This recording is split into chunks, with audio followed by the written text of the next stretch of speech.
Raid by the authorities aiming to dismantle the terrorist infrastructure has bombed the house of the another suspected terrorist in the Jammu and Kashmir, continuing its massive crackdown on the terrorist days after the Pahalgam terror attack that killed 26 people. Also, Pakistan occupied Kashmir's Farooq Ahmed Tedwa's home in the Kala Roos area of the Kupwara district in the North Kashmir region was bombed by the authorities, the latest in the houses of the terrorists that have been demolished. Also, houses of the 6 terrorists or their associates have been also demolished. Also, in the past 48 hours, the officials saying that the similar action will be taken in the future and against other involved in the terror activities. Raids were carried out for more than 60 places on the Saturday in Srinagar to dismantle the terrorist ecosystem, a Jammu and Kashmir police person said. Also, they were carried out to seize weapons, document digital devices, etc., with the objective of evidence collection and intelligence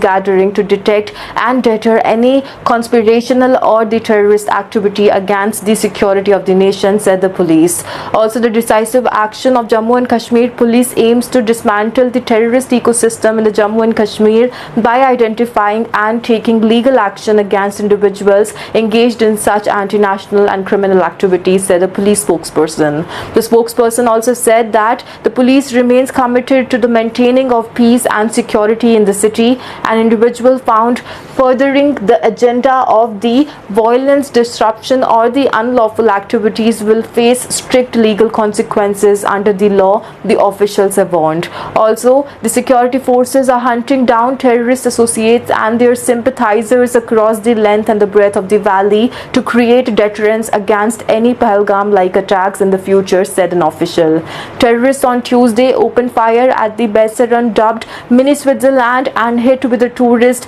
in the upper reaches of the Pahalgam in the Anantnag district, killing 26 people, mostly holidays from other states. Also, the incident has spiked India-Pakistan tensions, with the Prime Minister Narendra Modi declaring that the killers would be pursued to the end of the earth, and authorities blew up the houses of the active terrorist, that is Aril Tokar, in the Bajaria area of the Anantnag district and the Asif Sheikh in the Tarwal area of the Pulwama district after the security forces raided the houses on the Thursday.